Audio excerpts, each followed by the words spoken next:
Você entende o que lê?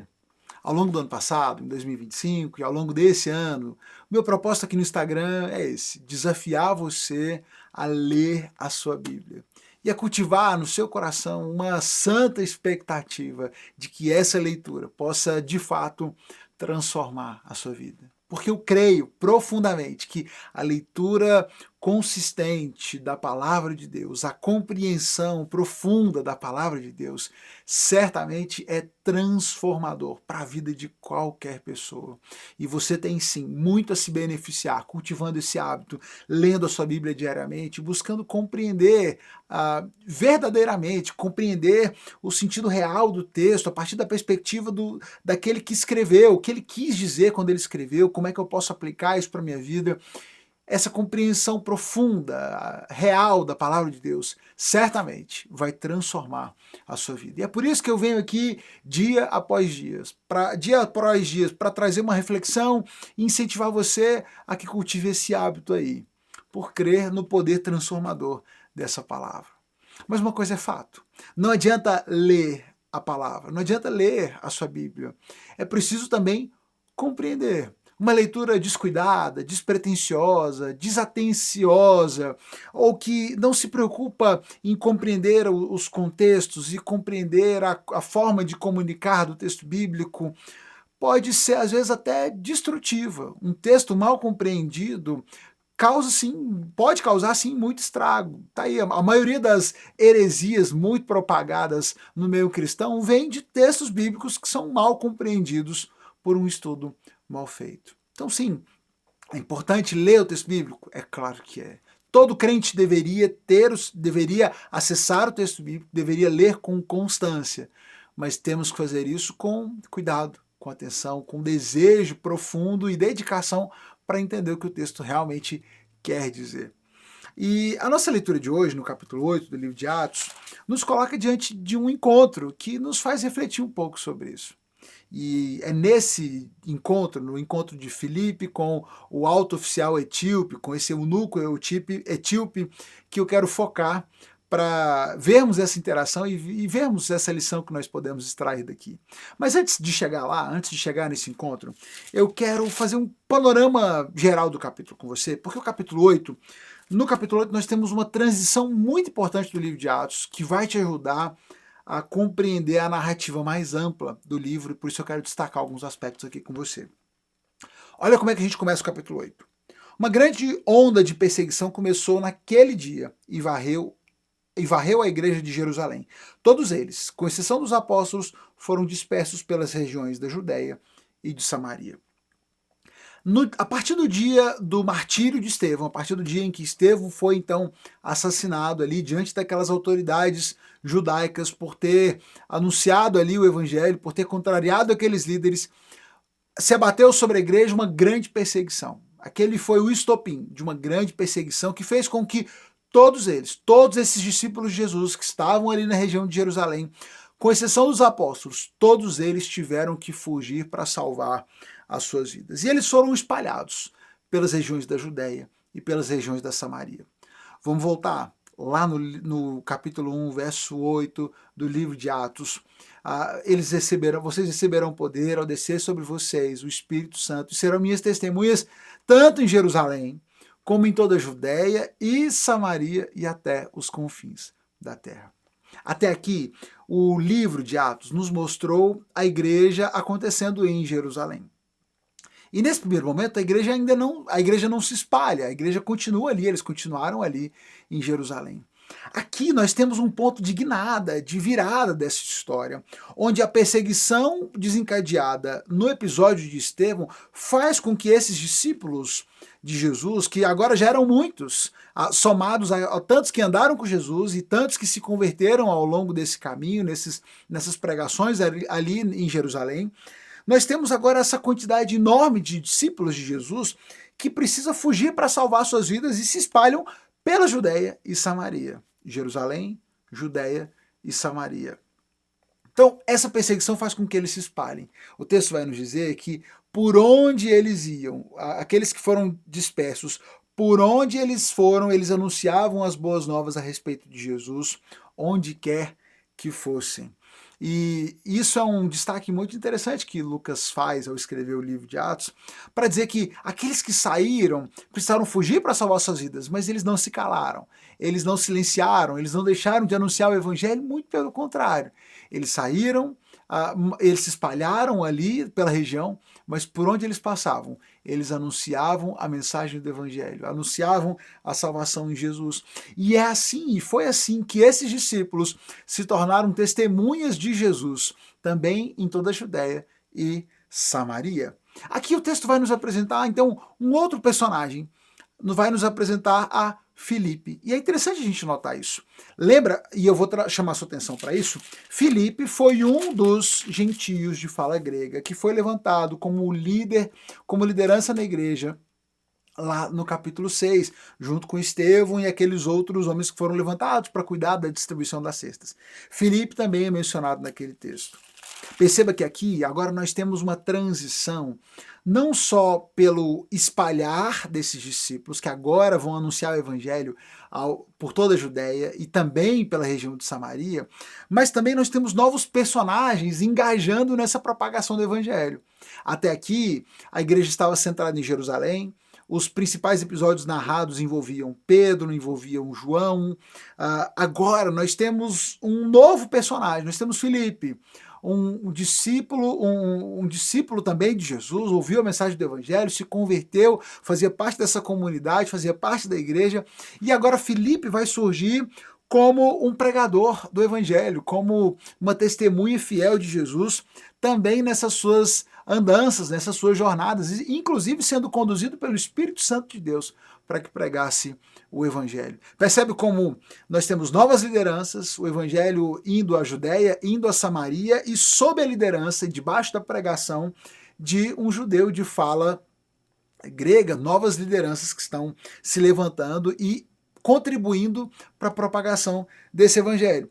O texto vai nos dizer que Filipe foi então para a região foi para a cidade de Samaria. Lá em Samaria, Filipe anunciou a mensagem do evangelho, muitos se converteram, muitos ouviram e receberam com grande alegria naquela cidade a mensagem do evangelho, a ponto de que os apóstolos em Jerusalém souberam que Filipe tinha anunciado a mensagem em Samaria, souberam que muitos samaritanos tinham se convertido e mandaram para lá Pedro e João para que acompanhassem, para que vissem de fato o que estava acontecendo. Pedro e João oram, intercedem por aqueles convertidos, para que eles recebessem o Espírito Santo. E aqui nós temos um episódio que por alguns é chamado meio que um Pentecostes ali samaritano, em que eles recebem também o Espírito Santo. E é muito importante destacar aqui que esse episódio, esse acontecimento aqui, não nos dá base nenhuma para estabelecer que alguém possa se converter e não receber o Espírito Santo, que é preciso uma segunda bênção para então poder receber o Espírito Santo. Nós precisamos entender o texto bíblico dentro do seu contexto para entender a relevância dos acontecimentos. A igreja de Jerusalém, os apóstolos, jamais teriam aceitado que os samaritanos tivessem se convertido se eles não tivessem visto com os próprios olhos. Veja que eles fizeram questão de mandar ali Pedro e João para que eles vissem o que estava acontecendo.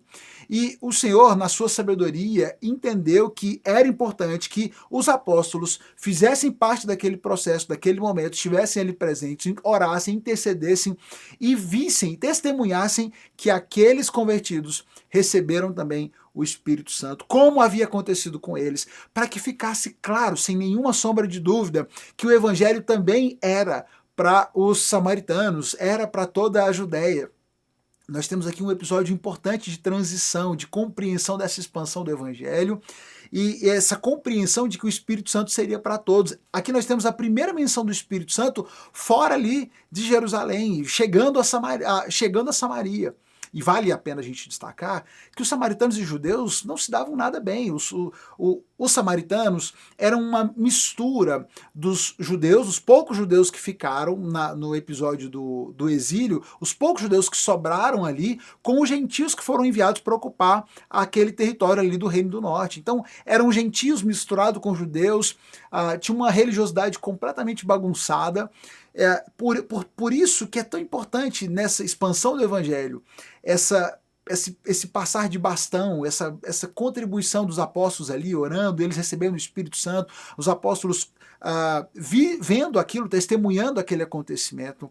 Aqui nós não temos um incentivo à crença de que alguém possa se converter e não receber o Espírito Santo. Até porque o próprio texto bíblico vai deixar isso claro, muito claro, para frente, dizendo que todo aquele que crê recebe o Espírito Santo. Aqui nós temos um episódio específico, num momento importante, assim como foi específico ali o tempo de Pentecostes para os discípulos ali em Jerusalém. Então nós temos essa narrativa de como o evangelho de fato chegou a essa região da Judéia, chegou à região da Samaria, e o evangelho então passa a se espalhar por aqueles que estão fugindo para salvar suas vidas, mas compartilhando sobre Jesus. E aí nós chegamos nesse episódio em que o Senhor, o Espírito, continua direcionando Filipe, agora dizendo para que ele vá para uma outra região, para que ele vá para a estrada que seguia de Jerusalém para a região de Gaza. Ali, Filipe se encontra com um alto oficial etíope, um eunuco que era responsável pelos tesouros de Candace, a rainha da Etiópia. Então esse homem, que é muito importante, está vindo de Jerusalém. Ele era então alguém que valorizava, que tinha ido a Jerusalém para adorar o Senhor, estava voltando de lá dentro da sua carruagem, lendo em voz alta o texto do profeta Isaías, quando o Espírito o impulsiona a ir e a conversar com aquele etíope. Filipe se aproxima e pergunta para ele: você compreende o que lê? O senhor compreende o que lê? E a resposta desse etíope é: como é que eu posso entender sem que alguém me explique? E essa resposta dele é muito interessante, deve nos trazer uma reflexão importante, porque ele lia, mas ele não necessariamente compreendia. Ele inclusive pergunta: olha, eu estou lendo, mas aqui o profeta está falando de si, ele está falando de outra pessoa. Por mais que ele lesse, ele não compreendia. E é muito legal a gente observar como Filipe se aproxima dele. Eles leem de novo o texto. E agora Filipe, ele sentado com ele, o ajuda a compreender aquela passagem. Demonstra para ele que Jesus era o cumprimento daquela profecia.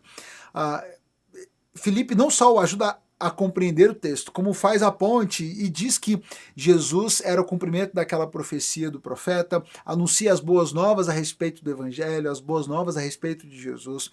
Aquele etíope se converte, aceita a Cristo, aquele etíope é batizado e o Senhor então leva Filipe para que ele possa continuar a sua missão, anunciando também a outras cidades.